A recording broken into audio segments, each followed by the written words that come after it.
Before we continue, how to transform an everyday ordinary hoop court into a higher place of learning, and with you on the podium, we're going to start chapter 3.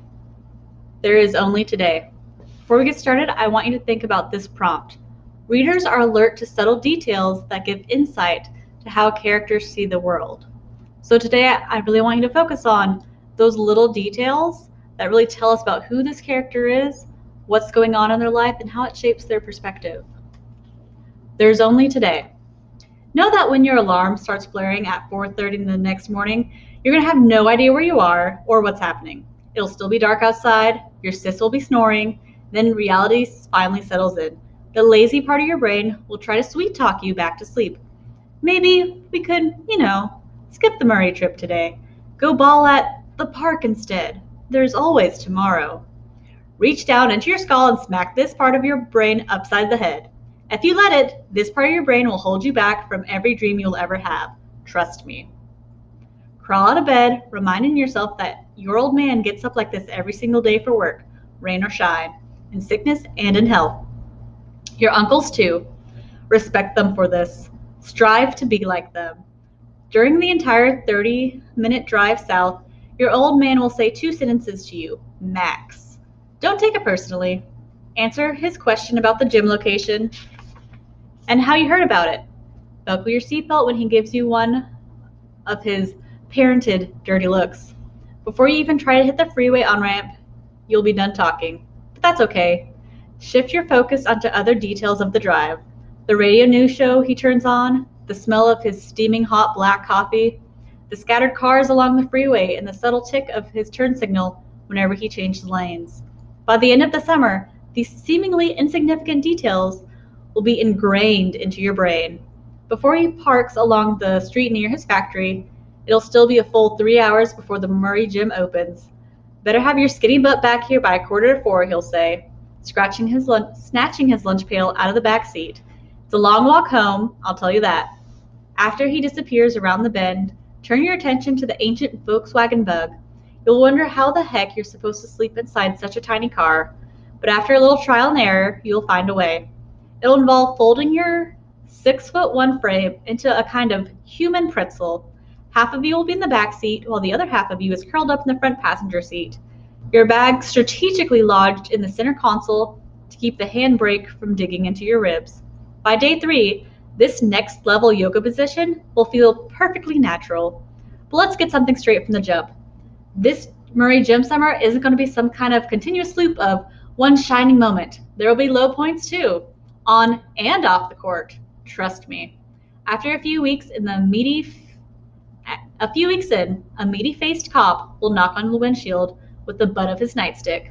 He will look at you through his aviator sunglasses, his right hand resting on the holstered handgun. Try not to panic. His suspicions will be based on 2 simple facts. 1. This is the first time during his rounds he's ever stumbled across a kid sleeping in a 90-degree angle inside a VW Bug. 2. Your skin is brown. His skin will also be brown too, maybe even browner. But don't spend too much time on worrying yourself about this. There's a complex psychology behind this phenomenon. You are not yet ready to wrap your head around. At the end of your respectful explanation, the cop will slowly remove his hand from his gun. He'll grab hold of your left elbow instead and steer you towards the front office of the factory. Your pop will be summoned, embarrassingly, over the loudspeaker. 2 minutes later, he'll emerge from the back looking wildly stressed, not because you've done anything wrong, because he has his own history with cops, stuff that's happened long before you were born, stuff that nobody ever talks about. After the cop explains the situation, your pop will put on an uncomfortable smile and vouch for you. He will say you're a good kid, that you're just down here to play some ball at the gym in Bola Park. He'll shake hands with the cop enthusiastically, thanking him for his service and apologizing for any trouble you may have caused. As soon as the cop leaves, though, your pop will transform back to himself. Don't you worry about that power-happy pendejo, he'll say, rubbing his shoulder. You didn't do anything wrong. I was just sleeping. Mexicans are allowed to sleep too. He'll look at you straight in the eyes, nodding. And in this moment, you'll feel closer to your old man than ever before. Fortunately, this isn't the only morning you'll be woken up. Buy a nightstick. Every other morning it'll be the alarm on your phone.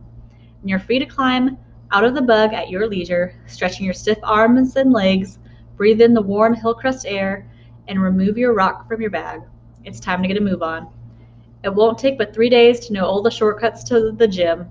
Dribble through the middle school playground where summer camp kids play double dutch, hopscotch, and dodgeball. Dribble in and out of sleeping cars in the massive San Diego Zoo parking lot. Dribble through crowds of camera-toting tourists shuffling towards the front gates of the zoo. Dribble past the various hot dog stands, ice cream truck with the 2 flat tires, the leather-faced man selling raspas who looks like your late abuelito. And by the end of the summer, these vendors will recognize you and wave. It will take a little more than an hour for you to arrive at the dilapidated building with the 2 locked green doors. Butterflies will dance inside your chest at the first time and every time following, even years from now. And that's how it should be, because you can sense it. Here is where you will learn the world. So I want you to think about for your discussion, what seems most important here? What tiny details stood up to you that you can pick up that tell us more about this narrator, about this kid? Ask yourself, what makes you say that? Like, why is that detail important? And how does this shape the narrator's perspective? So again, what tiny details did you pick up on that tells us about the narrator? What makes you say that? And how does that shape